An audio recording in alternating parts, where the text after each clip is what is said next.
Muy buenas noches, soy Gonzalo Priale, esto es 4 a la N, es grato estar de vuelta. Bueno, empecemos con algunos datos básicos sobre el tema que trataremos esta noche. En julio de 2023, 60% de la demanda de electricidad se cubrió con energía térmica, la mayor parte con gas natural, pero también diésel. Un 34% con energía hidro y un 6% con fuente eólica. Ahora, mirando en perspectiva para atrás, la reforma del sector eléctrico iniciada en 1992 con el ingreso de operadores privados dio muy buenos resultados en cobertura, tarifas, calidad de servicio. Y se impulsó aún todavía más con la reforma de segunda generación en el 2006. Luego algo empezó a cambiar y tras haber sido periféricas para el sistema energético en los últimos 15 años, las energías renovables, solar y eólica, están creciendo más rápido que cualquier otra fuente de energía convencional en el mundo. Y sus costos vienen cayendo tanto que pueden competir con los combustibles fósiles. Al encender la luz se abre un complejo sistema sumamente competitivo donde interactúan diversos actores. En Perú nos acercamos al límite para evitar problemas de suministro de electricidad a largo plazo y está en agenda un creciente uso de fuentes de energía renovable. En esta edición de 4 a la N trataremos sobre cómo enfrentar el problema futuro con un suministro eficiente y confiable y qué rol juegan el Estado y el sector privado. Esta noche nuestros invitados son César Butrón, que ha sido reelecto por cuarta vez en julio como presidente del Comité de Operación Económica del Sistema Interconectado Nacional, COES. Es muy interesante destacar que César ha sido reelecto 4 veces, por periodos de 5 años. Así que está en el cargo tanto tiempo como Julio Velarde. Lo que dice mucho porque en el sector, en el COES están agrupados usuarios libres, distribuidores, generadores y transmisores de energía que normalmente o con frecuencia no están de acuerdo. Por otro lado, nos acompañan también Juan Miguel Cayo, presidente del Comité Sectorial Eléctrico de la Sociedad Nacional de Minería, Petróleo y Energía, y Anthony Laub, consultor, socio de LQG. Muy buenas noches a ustedes tres, es muy grato tenerlos aquí y vamos al tema. Bueno, hablemos primero del corto y el mediano plazo. César, según COES es imperioso desarrollar nuevos proyectos de generación eléctrica eficiente de aquí al 2025 o 2026. ¿Qué debe hacer el gobierno antes del 2026 para evitar que se normalice que las centrales a diésel entren a generar electricidad cara y contaminante de forma permanente y evitar también que el país tenga problemas de suministro en los siguientes 3 años? Bueno, ¿cómo estás, Gonzalo? Un gusto estar aquí. No hay mucho que pueda hacer realmente, porque 2 años es poco para el desarrollo de nuevos proyectos. Esto debió empezarse un poco antes. Y ahora lo que vemos, lo único que podríamos recomendar nosotros es que los proyectos que estén en marcha, todos estos trámites que tienen que hacer, la cantidad de permisos que tienen que obtener, que reciban un apoyo transversal del gobierno en todas sus instancias para que esto se agilice y permitan que se cumplan los plazos. Hay casos especiales espectacularmente complicados, como por ejemplo que ahora último están que les piden certificado de inexistencia de restos paleontológicos, ya ni siquiera arqueológicos, ¿no? Entonces, y esto, un funcionario bien intencionado de cuarto nivel en algunas de las instituciones que ve esto puede demorar un proyecto de muchos millones de dólares y que afecta a todo el sistema, a todo el país, porque como todos sabemos, sin electricidad casi no funciona nada en un mundo moderno, ¿no? Entonces, hay muchos proyectos, hay mucho interés, pero lo único que podría hacer en tan corto plazo la autoridad es agilizar, disponer, dar órdenes de que esto se atienda lo más rápido posible. Más adelante veremos qué hacer para generar nuevas inversiones. Correcto. Juan Miguel, tenemos una ventaja competitiva en el Perú para generar energía limpia, confiable y barata, basada en la abundancia de agua, gas natural y recursos renovables. Sin duda, el Perú tiene una matriz muy limpia a nivel global y estamos bendecidos por tener gas, tener fuentes de agua y por supuesto recursos eólicos y solares de primer nivel. Para que tengas una idea, a veces se habla mucho de las emisiones y el fenómeno de cambio climático como una justificación a veces para tomar medidas de política a veces muy poco acertadas. El tema es que la matriz del Perú, o el Perú, digamos, el aporte del Perú a las emisiones de CO2 son el 0.1% del mundo. Y de ese 0.1%, el sector eléctrico tiene el 5%. O sea, realmente el aporte del sector eléctrico al problema del cambio climático es minúsculo, por no decir casi nulo. Ahora, como decía, vale la pena poner algunos números sobre la mesa. El sector eléctrico hoy día tiene 13.500 megawatts instalados, de los cuales hay como 3.000 que son a diésel, que no son energía eficiente. Entonces quedan como 10.500 eficientes. Y la demanda son 7.300. Entonces, en teoría, existe un 45% del margen de reserva, o sea, de exceso de capacidad eficiente. Sin embargo, en un año como este, en el cual hay poca agua, por un fenómeno de sequía, el aporte hídrico baja muchísimo. Entonces, lo que antes era una holgura, y nos sentíamos conformes y cómodos, con una reserva del 45% eficiente, hoy día estamos viendo que es prácticamente cero. Entonces, hoy día estamos prendiendo máquinas de diésel, porque hay poca agua, y porque además tenemos algunas plantas que están indisponibles.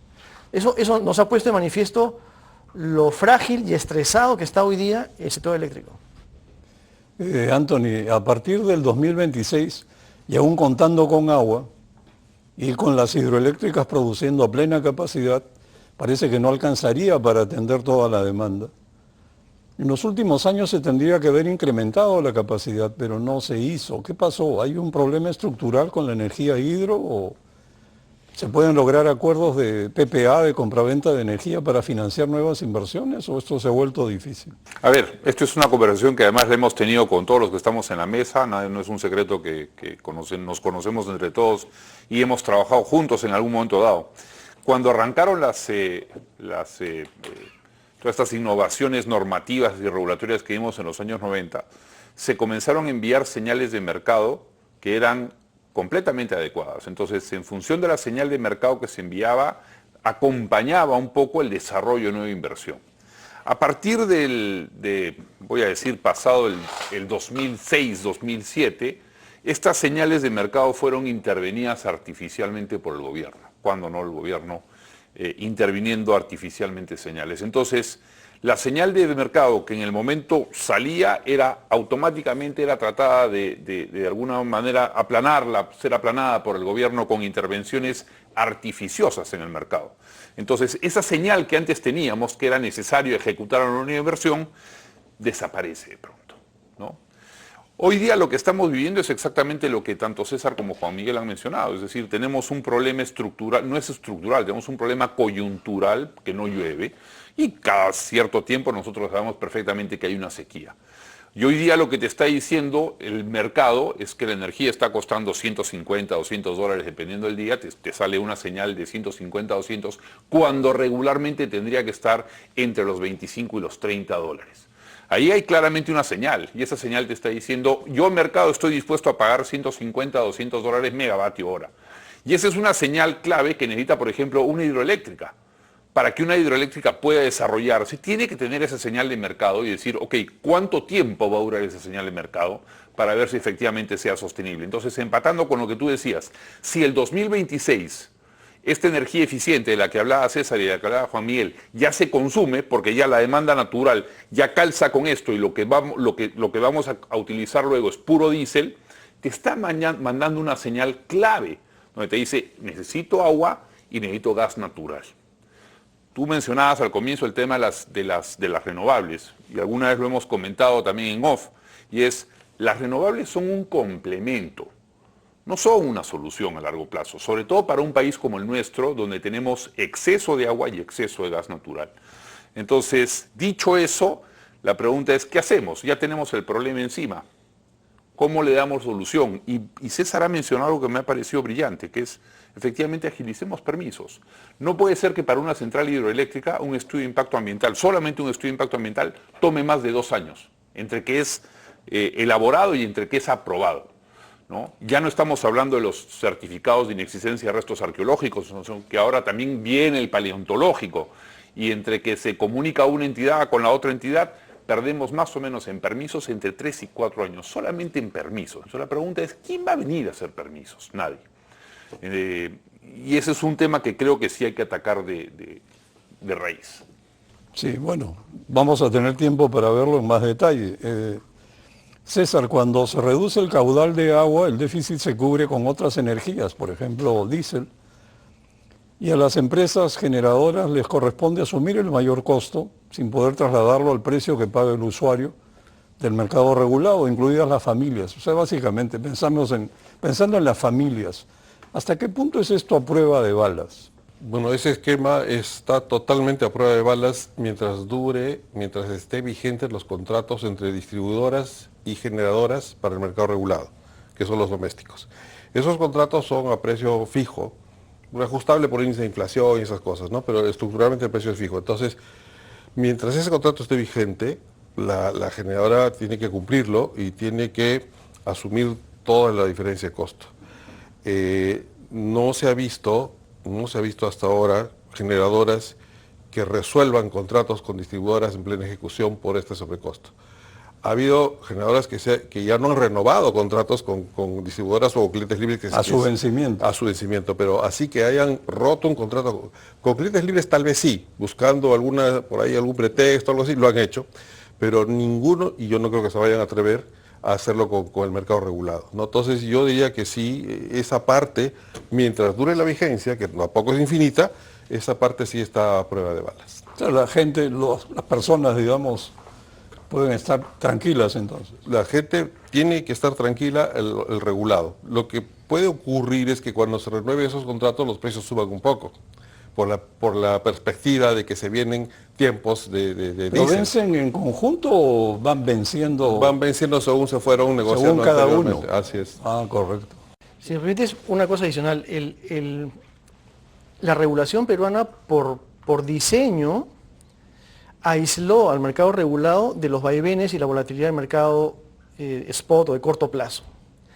Y eso puede ser muy malo cuando el mercado de corto plazo está en precios muy bajos.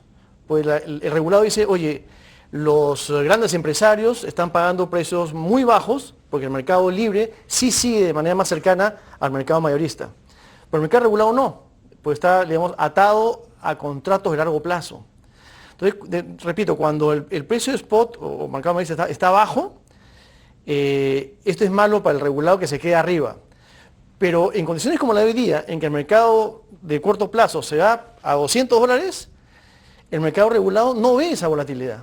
Está aislado. En estos momentos es bueno para el regulado no ver justamente esta señal de precios.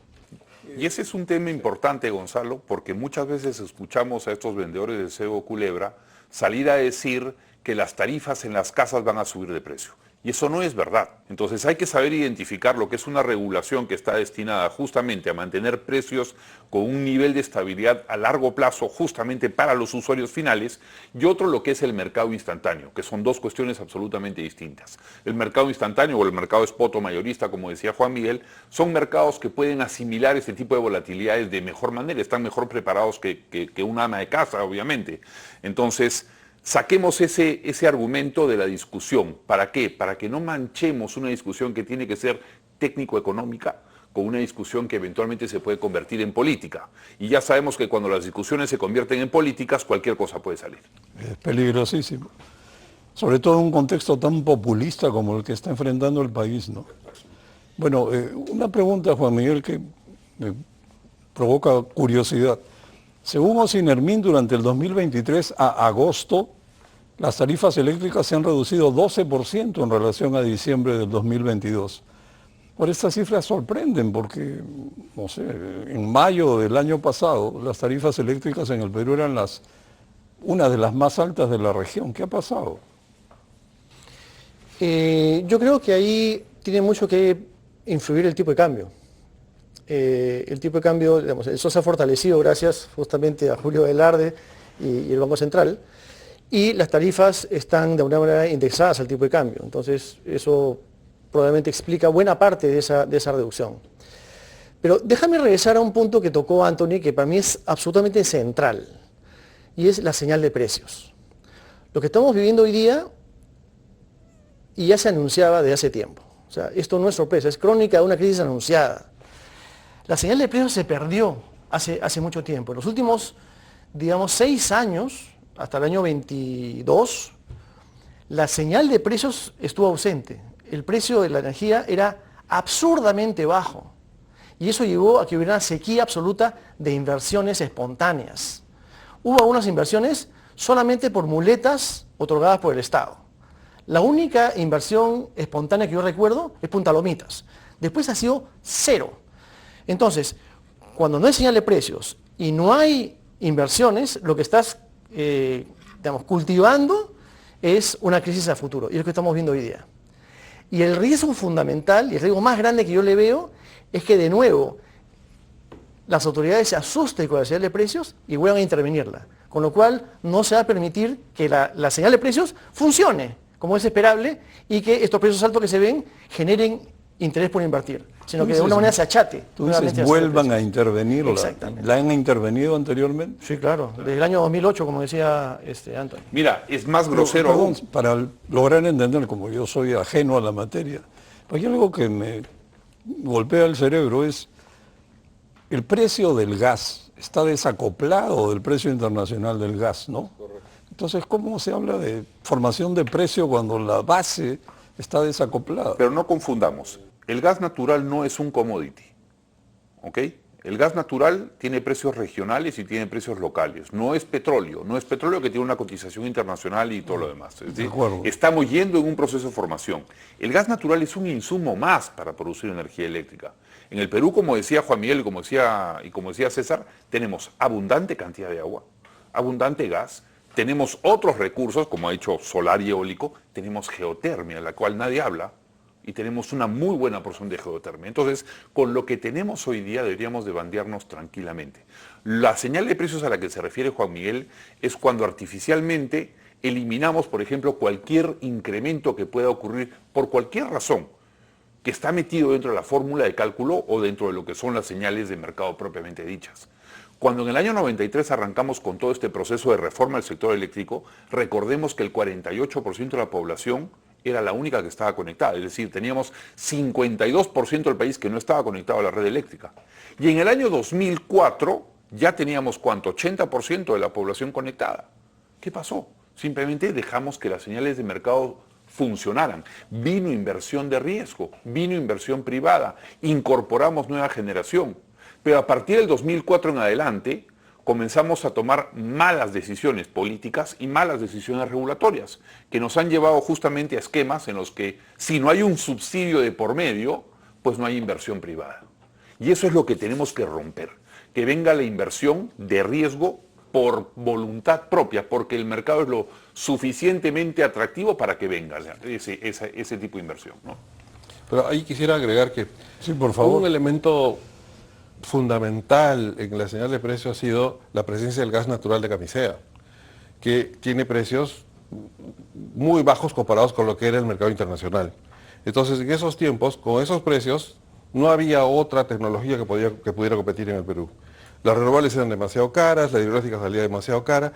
Entonces, durante muchos años, el gas natural, que ha tenido precio bajo, que tiene muchos efectos beneficiosos para la industria, para la gente, etcétera, etcétera, tuvo el efecto no tan bueno de ahuyentar hidroeléctricas y ahuyentar cualquier otro tipo de inversión.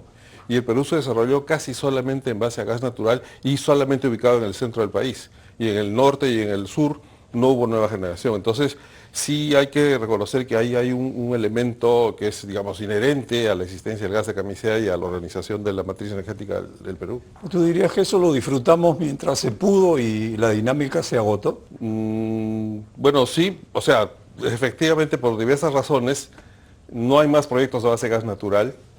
Las hidroeléctricas resultan muy caras, ya no son competitivas, ¿no? Entonces eso hace que Lo único que queda sean las eólicas y las solares.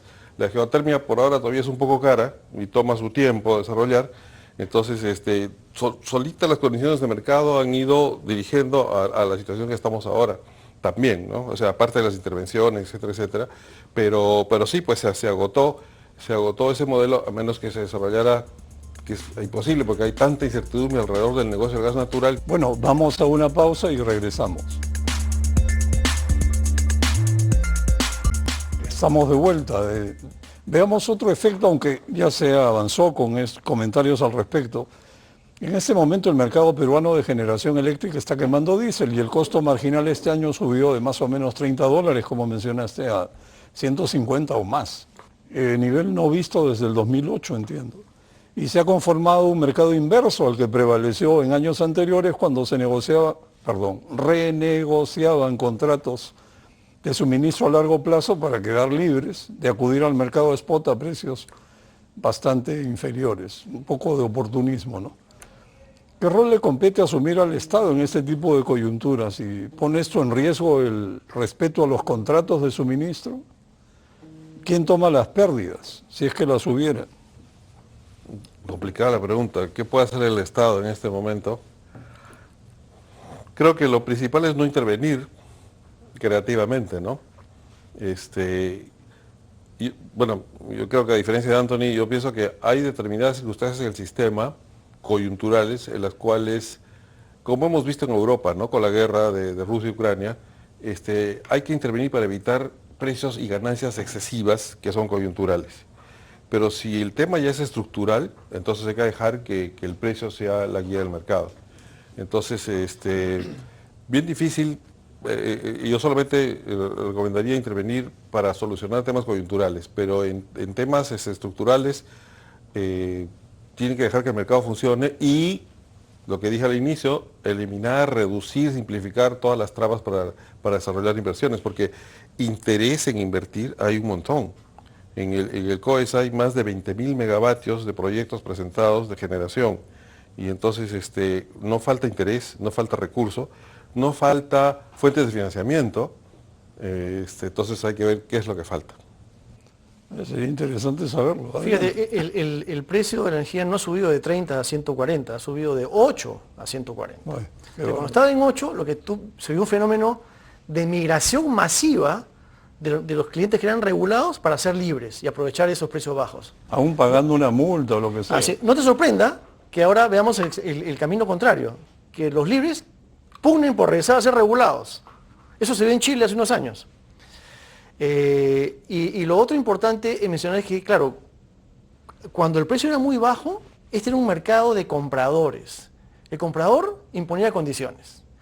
Esto ha cambiado muy rápidamente en el último año. Hoy día estamos viendo cada vez más un mercado de vendedores, donde los vendedores imponen condiciones. Son factores cíclicos que hay en todo mercado, con los cuales debemos convivir y, como decían Anthony y César, lo importante es que la autoridad no se asuste, no sobrereaccione e intervenga en la señal de precios, que es fundamental para guiar inversiones. Porque además, como hemos dicho, la tarifa que va al usuario final está estabilizada. Es una tarifa que no se va a ver afectada por esta coyuntura temporal que estamos viendo hoy. Entonces, no importa lo que ocurra de aquí a fin de año, la tarifa al usuario final no se va a afectar.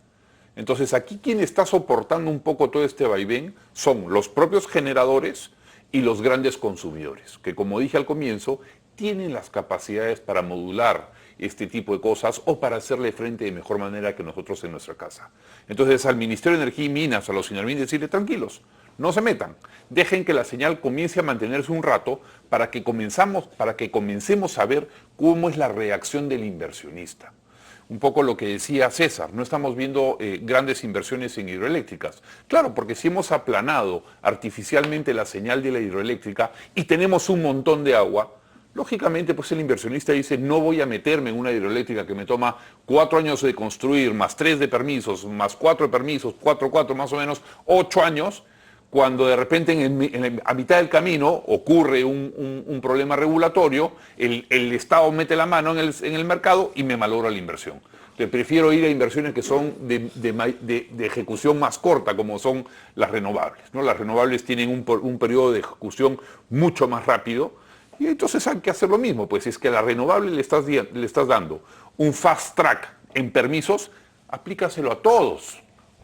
Y por último, perdóname, hay un tema que, digamos, si en el extremo alguien se preocupa políticamente por pequeños incrementos y en la población de escasos recursos, ya existe un subsidio hace mucho tiempo que funciona, que es el FOSE, dirigido justamente a la gente de escasos recursos. Entonces, si hay una preocupación política que obliga, que sale titulares en algunos diarios, eso subió 3%, 5%, y hay una intención, una ansia de corregir eso, no, el cliente de bajo consumo no se va a ver afectado. A lo más que se puede hacer es incrementar el subsidio, que sería muy poquito el efecto en los que aportamos y sería mucho el efecto de los que reciben el subsidio. Entonces, no hay razón alguna para correr y asustarse porque los bajos recursos están protegidos, doblemente protegidos. Muy interesante este mensaje porque lo que entiendo es el suelo está parejo, hay que mantener la calma y no caer en tentaciones populistas, porque cuando los políticos se meten en algo, generalmente hacen bastante daño y no hay necesidad porque, como explica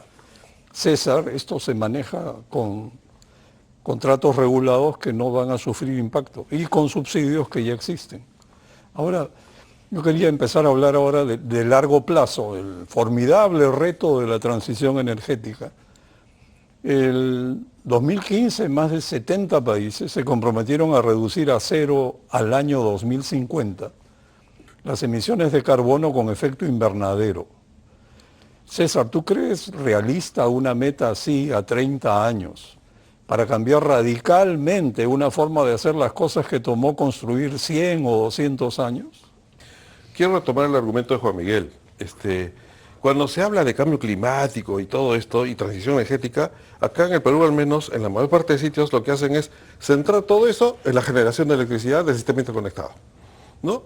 Y trabajan todo sobre eso, pero se olvidan de que quiénes son los productores de gases de efecto invernadero en el Perú, quiénes son los más grandes productores. ¿Es el sector de generación eléctrica? No, es el 5%, el 8%, no es más que eso. Y entonces, imagínense que hacemos transición energética, milagrosamente superamos a Chile y todo el parque generador se convierte en no contaminante. Solo por lo suelto el 8% de todo el problema de gases de efecto invernadero, o sea, nada. Y en cambio, los grandes productores de gases de efecto invernadero, que son el uso de suelos, la minería ilegal y el transporte, ¿quién se está ocupando de eso?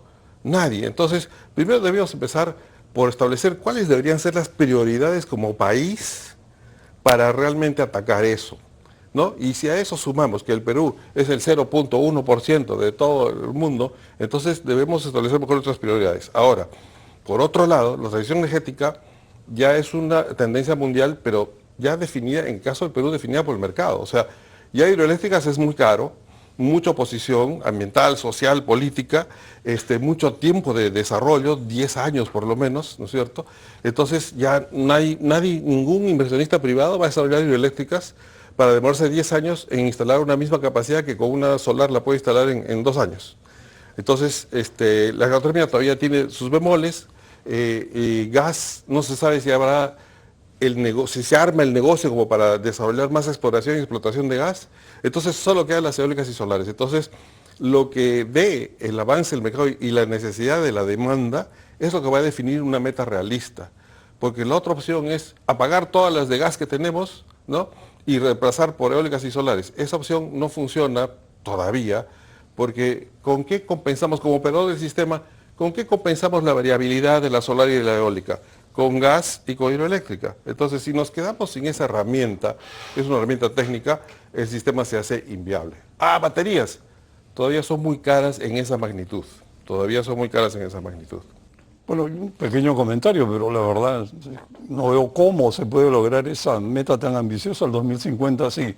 Los más grandes emisores del mundo, que son Estados Unidos, China e India, no participan. O sea, ¿de qué estamos hablando? Este juego no juega. Canadá tampoco. Y Canadá es el mayor emisor per cápita.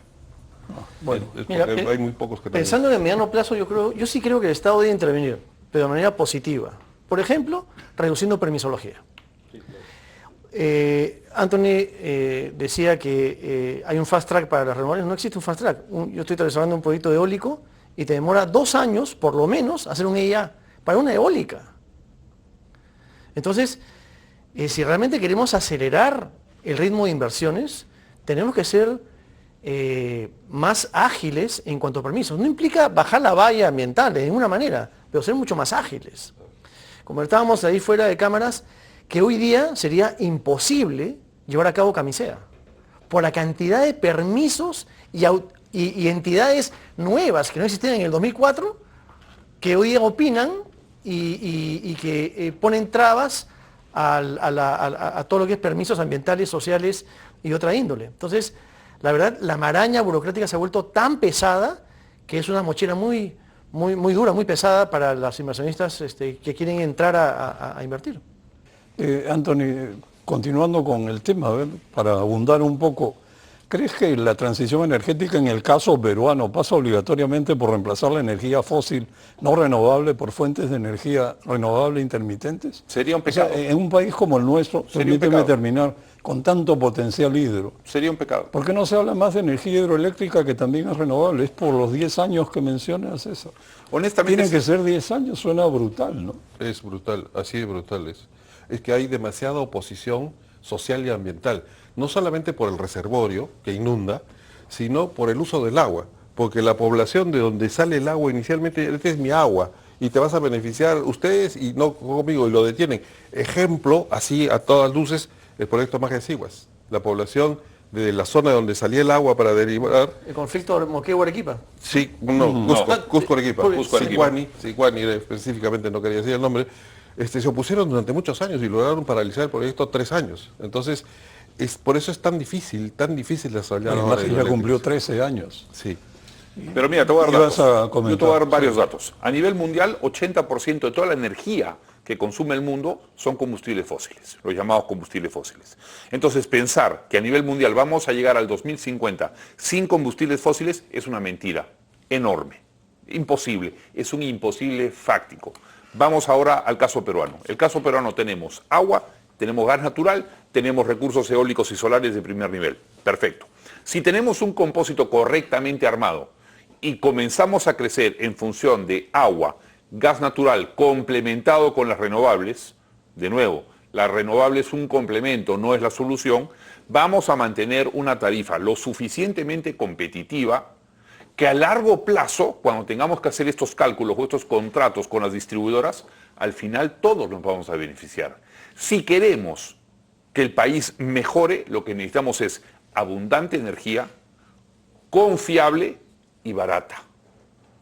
Con eso le arreglamos la mitad de los problemas a la gente. Porque claro, de repente para nosotros el costo de la energía es importante, pero no es tan importante. Nosotros no destinamos el 60% o el 50% de nuestros ingresos a pagar energía. Pues bien, hay pobladores peruanos que sí lo hacen. En ellos hay que pensar. Y hay que ver cómo es que les abaratamos la energía a ellos para que justamente tengan mayores recursos.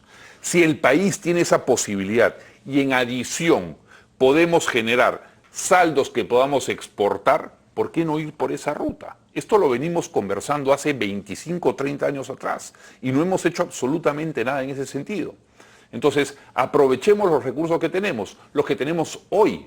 Ya nos preocuparemos mañana cuando se nos acabe el gas. Hoy día tenemos gas, hoy día tenemos agua. Ocupémonos de usar ese recurso hoy. Mañana buscaremos el alternativo.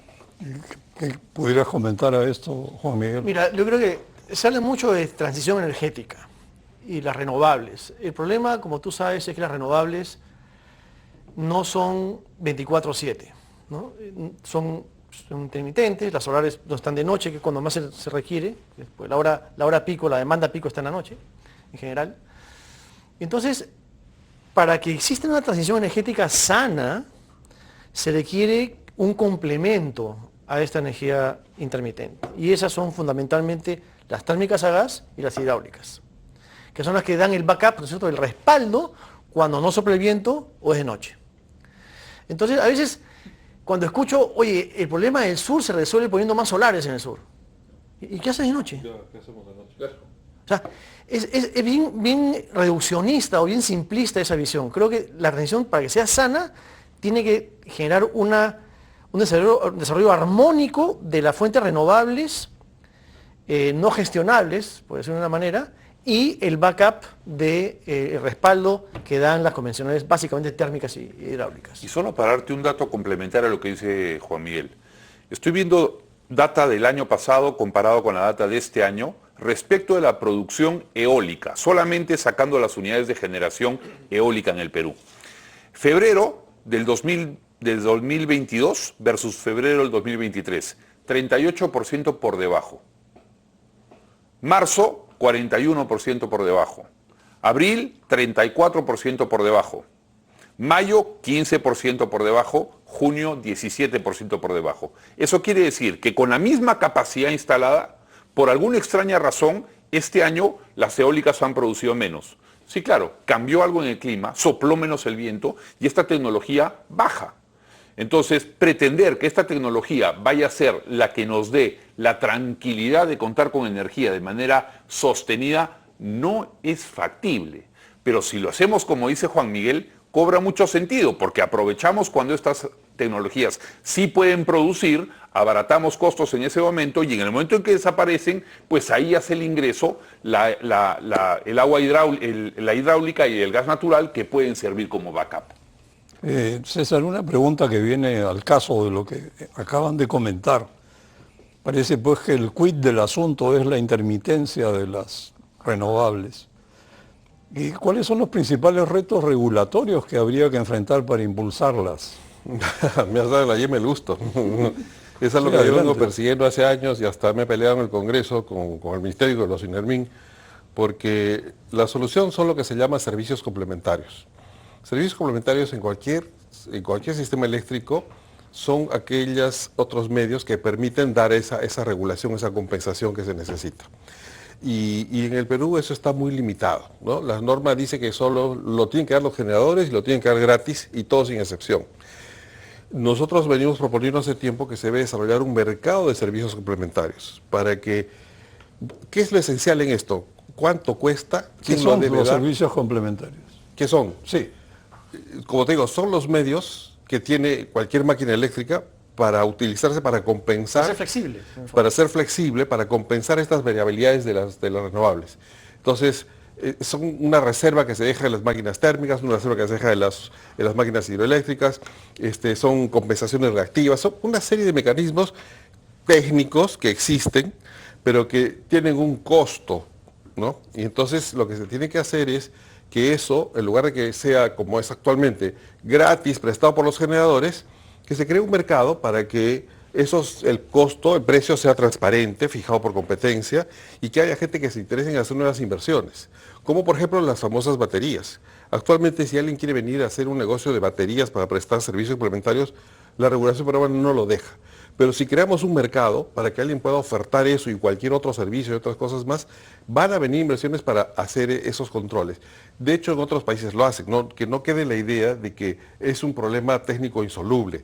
No, hay países como Dinamarca que tienen 30, 40% de penetración y manejan con este tipo de ¿Y servicios. esto se va a la tarifa? Esto se puede ir a la tarifa. La propuesta nuestra es que lo pague quien provoca la inestabilidad, quien provoca la variación. Entonces, si la solar o la eólica provocan variaciones, que paguen ellos. Pero si lo provoca una gran demanda, como una minera, una variación imprevista, que pague la demanda. Y la demanda regulada está protegida, porque la demanda regulada no tiene por naturaleza variaciones grandes. Entonces, sí, esto debería ser un costo que lo debería pagar, según nosotros, el que cause la variabilidad. No suena fair. Mira, Gonzalo, Justo. un atributo deseable en todo sector eléctrico es la flexibilidad. Lamentablemente el sistema peruano es muy inflexible, muy rígido. Entonces, si estamos pensando que de aquí a los próximos 10, 15 años va a entrar masivamente una porción de energía intermitente, es urgente que el sistema se prepare y sea más flexible. Ahora, eso implica, en muchos casos, que tengas que reaccionar en fracciones de segundo para sustituir aquella planta que no está presente.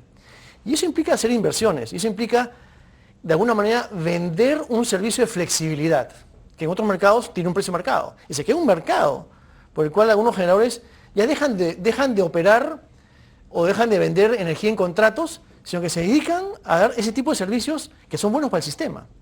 Entonces, si queremos que las energías renovables entren de manera relativamente masiva y tomen una porción significativa de la matriz, es fundamental que el sistema se prepare, se prepare con este mercado de servicios complementarios que decía César, y que a mediano plazo sea capaz de generar un desarrollo sano del sistema eléctrico con sus volatilidades, su flexibilidad, para que no haya ningún tipo de disrupción por la entrada de energías intermitentes. ¿Y esto lo ven factible pronto? Que se configure, se vaya No, dando lo venimos proponiendo hace varios años, desde antes de la pandemia, no ha habido ninguna reacción. El último proyecto de ley que está en el Congreso, sí se tomó en cuenta, pero decidieron postergarlo hasta el 2026. Enero de 26, ¿no? Enero de 2026. Así lo han escrito, el proyecto de ley. por alguna razón. Mercantilismo se llama. Voy a decirlo yo, no lo pueden decir ellos. Yo sí. Entonces se entiende. Bueno, vamos a una pausa y volvemos.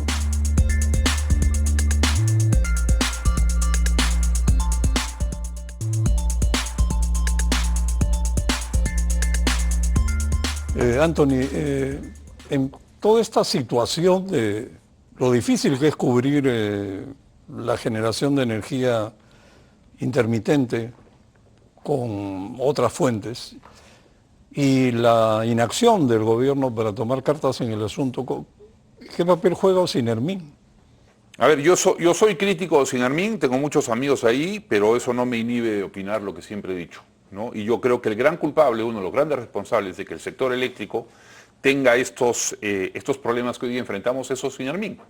Y es Ocinermin porque, como lo hemos dicho siempre, Ocinermin no cree en el mercado, Ocinermin no cree en la inversión privada, Ocinermin no cree en las condiciones naturales. Ellos creen que saben más que el mercado y que ellos pueden anteceder, predecir y saber qué va a pasar por anticipado. Y lo cierto es que lo que estamos viviendo hoy día es justamente por eso. No me va a dejar mentir alguno de los que estén en esta mesa, pero cuando hubo que sacar una segunda reforma eléctrica, fue básicamente porque todos los agentes del mercado te señalaban a Ocinermin como el responsable de que no se estuviesen dando las inversiones que se daban, porque no generaba predictibilidad, porque se había convertido en un órgano deliberante cuando no era un órgano deliberante, y se había convertido en un órgano que, de alguna u otra manera, intervenía artificialmente la generación de estas señales de mercado que hablamos. Creo que Ocinermin tiene que repensar su rol, ponerse un par de pasos por detrás y comenzar a acompañar lo que tiene que ser un proceso ordenado de crecimiento o de nuevo crecimiento del sector eléctrico.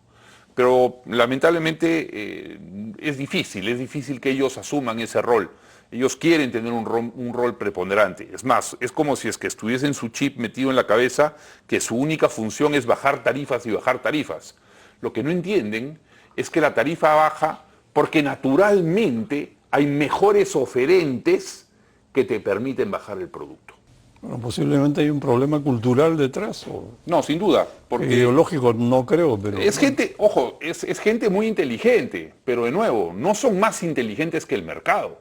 Y ellos creen que son más inteligentes que el mercado. El mercado somos todos, el mercado es todo este conjunto de oferentes y demandantes en los que participamos directa o indirectamente en este sector, ¿no? Y que damos lugar a que se forme naturalmente un precio o una información que el mercado comience a enviar. Si nosotros esas señales las cortamos, las bloqueamos o artificialmente las deprimimos, entonces evidentemente lo que estamos haciendo es generar un problema que a futuro va a saltar, como que en efecto ha saltado hoy día, como que en efecto saltó en el 2004 o en el 2003 o en el 2002, como en efecto saltó el 2008, que nos salvó, el 2008 nos salvó la crisis mundial.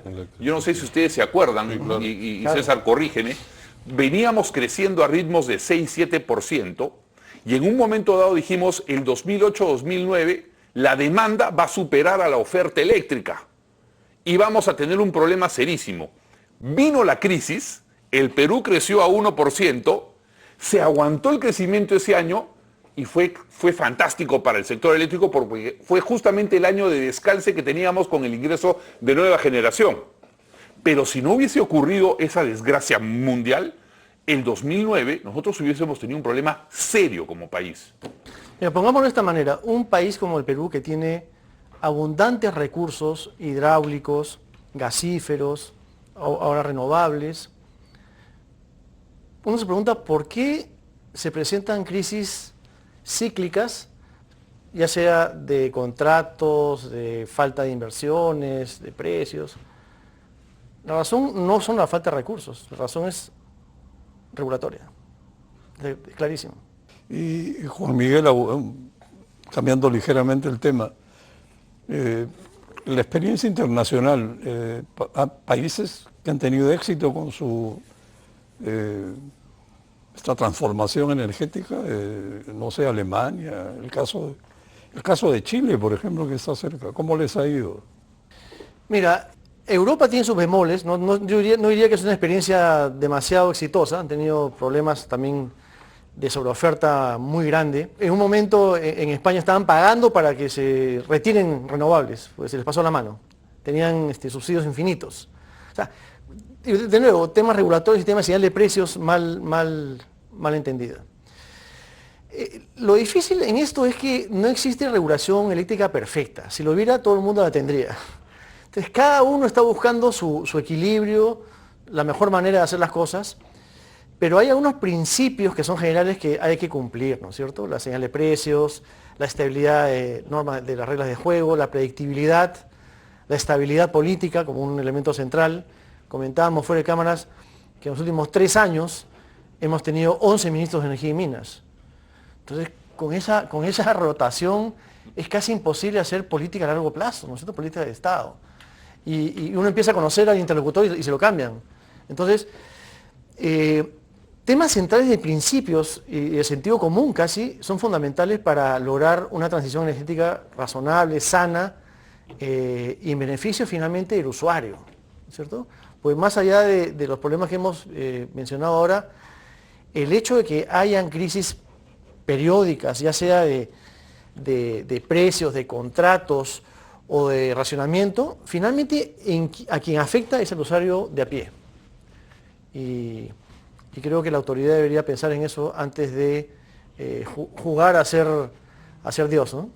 Tú habías mencionado a Alemania como un ejemplo. Alemania es un pésimo ejemplo, Gonzalo. Alemania ha invertido, voy a decir, en realidad ha gastado más de 600.000 millones de dólares en su famosa transición energética. No solamente no ha reducido un punto porcentual sus emisiones, sino que hoy está reconectando centrales a carbón que había cerrado o importando energía que produce Polonia con carbón y está haciendo una nueva moratoria de sus centrales nucleares que habían cerrado. Entonces, la realidad dicta que cuando hay una crisis o cuando hay algo que afecta globalmente a un país como Alemania, Alemania se voltea a sus renovables y sus renovables no son capaces de darle la energía que Alemania requiere. Pero esto deriva de la crisis rusa Ucrania. Esto deriva de la crisis. Les cortaron el suministro. Claro, les cortaron el suministro de gas natural, pero ellos habían migrado ya prácticamente toda su producción a eólica y solar. Y Chile, habías mencionado Chile, y aquí no me va a dejar mentir César, porque César tiene al día el tema. Cuando hay condiciones regulares en el Perú contra Chile, el costo marginal en el Perú de la energía cuesta más o menos entre 1 y 5 veces menos, perdón, entre 3 y 5 veces menos que en Chile. Chile tiene picos de $350 la hora, megavatio hora. Nosotros en nuestro peor escenario tenemos 200. Pero en nuestro mejor escenario, o en el escenario regular, ni siquiera el mejor, en el regular, tenemos 30, ellos tienen 150. Entonces Chile tampoco es un ejemplo a seguir para el Perú. Y saquémonos eso de la cabeza. Chile es un pésimo ejemplo en términos energéticos para el Perú. No es un comparativo válido. Nosotros tenemos recursos, ellos no. Ellos están obligados a comprar la energía que se les ofrezca, al precio que sea, porque si no, no la tienen. Nosotros no, nosotros tenemos la posibilidad de armar un sistema eléctrico competitivo, sumamente robusto y confiable y a bajo precio. Ahora, sí. lo que hizo bien Chile en su momento es que cuando tuvieron la crisis del gas argentino, ¿recuerdas? Sí. Argentina les cortó el gas de un día para otro y el precio de electricidad en el corto plazo se fue a niveles exorbitantes. Chile se resistió a la tentación de intervenir en el mercado. Hizo que la señal de precios funcionara, y lo que tuvo fue una ola de inversiones en renovables que sacó en renovables y en LNG que sacaron a Chile de la crisis. Pero dejaron de nuevo que la señal de precio funcionara. Eso es porque sus grandes consumidores no son mercantilistas y no van a buscar algún tipo de prebenda al gobierno. Entonces aquí lo que hay que hacer es no solamente un llamado de atención a la autoridad, sino también a los grandes consumidores. Así como han gozado de épocas en las que han pagado nada por la energía eléctrica, y Juan Miguel no me va a dejar mentir, hoy día van a pagar un poco más. Sí, pues, es un poco los ciclos naturales que da este sector, ¿no? Para complementar, sí. perdón, yo diría que casi ningún país en el mundo se puede decir que lo ha manejado muy bien. Casi todos han tenido sus tropezones y algunos más grandes que otros. Habrá países como Dinamarca, países pequeños, en que sí sobreviven porque tienen gran interconexión. Entonces arreglan todos sus problemas importando o exportando energía, cosa que no es nuestro caso, ¿no? Entonces muchos de los países que han apostado por renovables se les ha pasado la mano y luego han tenido que ver qué hacen, ¿no? Claro, ejemplo, Australia, por ejemplo, que paró todas sus centrales de carbón en el sur de Australia y luego se le combinaron las circunstancias, falta de viento, una falla de una línea, etcétera, gran apagón. En un país como esos, un apagón de esos inadmisible. Y a partir de ahí están invirtiendo un montón en baterías. Pero a todos o se les pasa la mano o les falta algo, les falta transmisión. En Chile tiene un problema de transmisión grande, ¿no es cierto? Tienen costos marginales cero en las mañanas en el norte de Chile porque hay tanta solar y no tienen cómo exportarla. Entonces, no hay ningún país que pueda decirse que haya sido súper exitoso, pero la mayor parte de esos países se comen el problema y lo cargan a la tarifa o ven cómo lo hacen, pero siguen adelante, pues son países ricos, ¿no? En cambio en el Perú sí se nota. Tú habías mencionado que César Butrón es algo así como el Julio Velar de la electricidad. Entonces yo al Julio Velar de la electricidad le quiero preguntar, ¿hace cuánto que el Perú no tiene un apagón? Bueno, no quería decirlo, pero el Perú no ha tenido en su historia, desde que existe el COES, por ejemplo, por lo menos, un apagón total país. Voy a tocar madera para que no ocurra. No ha ocurrido eso. Mientras que otros países desarrollados sí han tenido grandes apagones, ¿no? Y aquí eso mismo te en la dice dos región, cosas. En la región todos han tenido racionamiento. Brasil, Argentina, Chile. Después hay unos apagones famosos en Nueva York. Famosos en Nueva York, en Tremendo. Canadá, California, en Italia. Texas y California. Todos países en los que han apostado duramente por una sola tecnología. En cambio, lo que el señor Butrón ha hecho y con lo que los inversionistas privados han hecho en el país ha sido básicamente mantener una estructura lo suficientemente diversa y sólida como para que el Perú no tenga apagones. Es más, nos hemos olvidado de los apagones, ¿verdad? Gonzalo, en los años 90, y lo hemos repetido varias veces, teníamos 8 horas al día de energía eléctrica, todos los días. Hoy día no pasa eso. Sí, exacto. Uno se acostumbra a las cosas que funcionan, ¿no? Y no las valora. Pues a pesar de los problemas que hemos mencionado, a pesar de todo, el Perú es un caso de éxito. Claro, sí, la privatización ha dado grandes frutos. Ahora, volviendo al tema de la transición energética, que es algo tan monumental. Bueno, para lograr esa meta se necesita, me imagino, invertir trillones de dólares en las próximas décadas para reemplazar las plantas generadoras convencionales, progresivamente, me imagino. Pero conforme se invierta más en energía renovable limpia, más se irá abaratando su costo. Pero la transición va a ser complicadísima porque tanto los generadores limpios de bajo costo que van entrando, como los generadores contaminantes de mayor costo que irán saliendo, tienen que coexistir por un buen tiempo y además tienen que seguir siendo rentables, si no la luz se va a apagar. Entonces, ¿cómo vivir en un mundo que va a requerir subsidios crecientes para alcanzar esa meta famosa de energía limpia, barata? Carbono cero. He leído una idea interesante, o la verdad no es interesante, la encuentro bizarra, que los ambientalistas o conservacionistas dicen que hay que desacoplar el crecimiento económico del consumo de energía eléctrica. No me imagino cómo, o sea, ya eso bordea la locura, tendríamos que dedicarnos a trabajos manuales. Bueno, Juan Miguel, una pregunta, este costo enorme de la transición, ¿quién lo va a absorber? O sea, es una disrupción muy grande, ¿no? En otras palabras, si la penetración de las energías renovables terminase pasando la factura ¿Quién deberá asumir la mayor cuenta de la luz? Mira, a Dios gracias, la tecnología está avanzando muy rápidamente y las economías de escala a nivel global están haciendo que cada vez sea más barato fabricar paneles solares y aerogeneradores.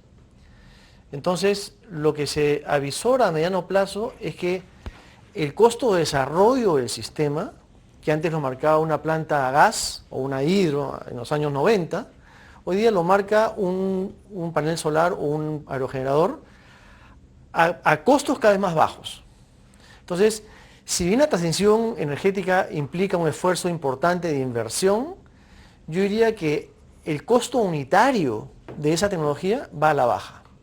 Entonces, uno debería esperar en el mediano plazo que las tarifas de los tres mercados, el mercado regulado, el mercado libre y el mercado mayorista, tiendan a converger hacia un nivel más bajo, a nivel unitario. Yo discrepo, porque ese costo que está sacando Juan Miguel es un costo que únicamente toma en consideración la inversión que se hace en la unidad eólica o en la unidad solar. No está metiendo los servicios auxiliares de los que hablaba, por ejemplo, César Butrón.